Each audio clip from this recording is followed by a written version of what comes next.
right. Okay. So it's here. I'm excited about this.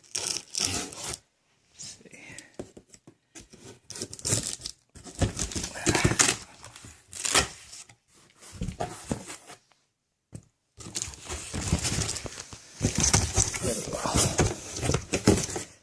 This is a big box.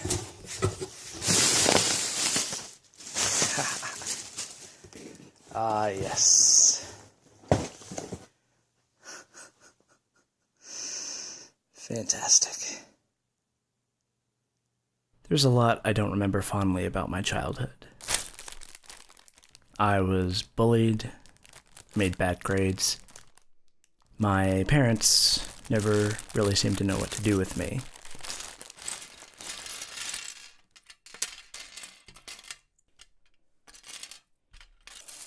Super cool. Sometimes when people talk about the fun they had as a kid, I think about 8-year-old me alone in his room with a giant box of toys. I think about me walking through the woods, building up stories about a nature that functioned without help from anyone. Me throwing rubber balls against the back of our apartment to see how long I could go without missing a catch. Me staying up late to watch cable edits of The Matrix and Terminator 2, or spending hours trying to get the highest score in Star Fox 64.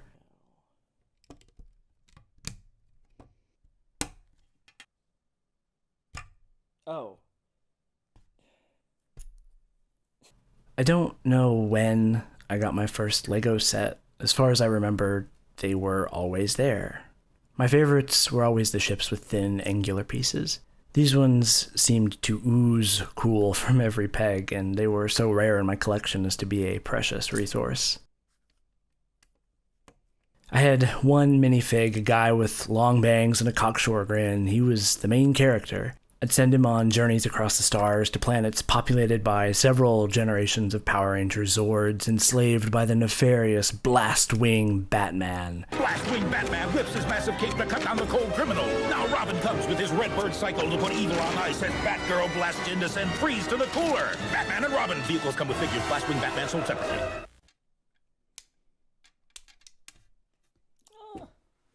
My nephew has more Legos than I could ever dream of. His walls are lined with Star Wars branded chips of all varieties, and every time I visit it seems like he's holed up in his room rebuilding something. What always strikes me is that a lot of his bigger ships, your X-Wing, your Snowspeeder, they're dusty. There's a clean spot on the shelf where they were placed, and that's where they've lived ever since. When he was in elementary school, he was pegged as a likely candidate for Asperger's syndrome. In the years following, his parents have done everything they could to give him the skills he needs to survive. Maybe that makes them helicopter parents. Maybe he hates them for the control they have over his life right now, and that's why he builds the same ships over and over. They're a set of rules he understands, steps whose reasoning is clear and whose correctness is unquestioned.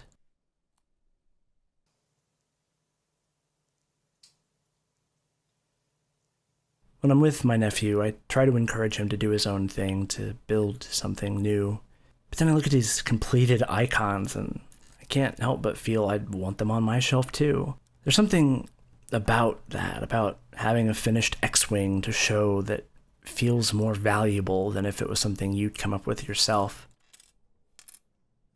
Collecting is easier and more satisfying because you build it once and put it on display, and people compliment you when they see it.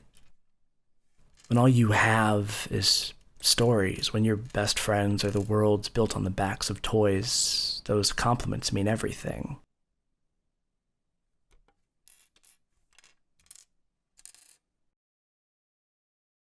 Hello and thank you for watching this video. This sort of thing isn't usually what goes up on this channel, so I figured that I kind of owed you a bit of an explanation. So this is a film I did about 2 years ago, which I never really finished because the second part of it kind of involved me going to my brother's house, which is way far away from where I live. And I would have looked at my nephew's Lego collection and kind of talked to him about how he feels about his Lego collection, but I just never really had time to go up there and do it. So the reason why this video is going up now is that I have a bit of a family emergency that's calling me away, ironically enough, to my brother's house. I did record a video about Gone Home, sort of talking about my thoughts about it now, several years after the game came out and after my first video essay about it. And it was a really short video, and it was supposed to be something that I could edit in a few days on such short notice, but I've been working on it for a couple of days, and I'm not in love with it. I don't feel like I have anything much to say, really, that I haven't already said between the video essay I did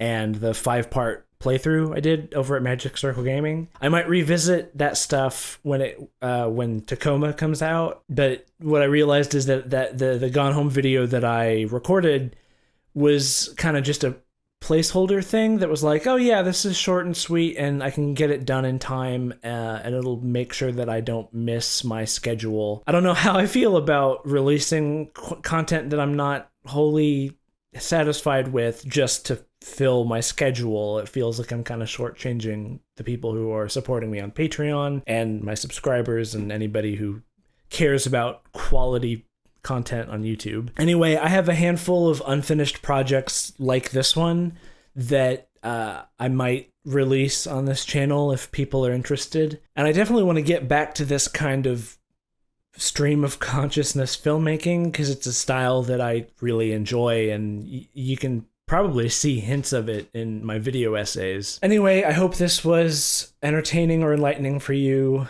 I'll be back again in 2 weeks with more regularly scheduled programming. Special thanks go to Amy Mims, my $10 patron over at Patreon. If you want your name read aloud in the credits of these videos, all it takes is $10 a month. That also gets you access to the $5 tier at Patreon, which is where I put the scripts and unused materials for these videos. I guess for this one, maybe I'll upload the full like essay that I wrote that this is based on, and maybe some of the Lego footage that I shot for this. I shot a lot of it. If you're into that kind of thing, if you like to see how the sausage gets made, that's for you. It's the sort of thing that I wish more YouTubers made, because I'm really into how things are done behind the scenes. I like to see people's process. So if you're interested in that, $5 a month is all it takes. The bounty of material that I didn't use that wasn't good enough for the actual video. Anyway, thanks as always for watching, and I hope that you have a pleasant few weeks, and I'll see you again soon.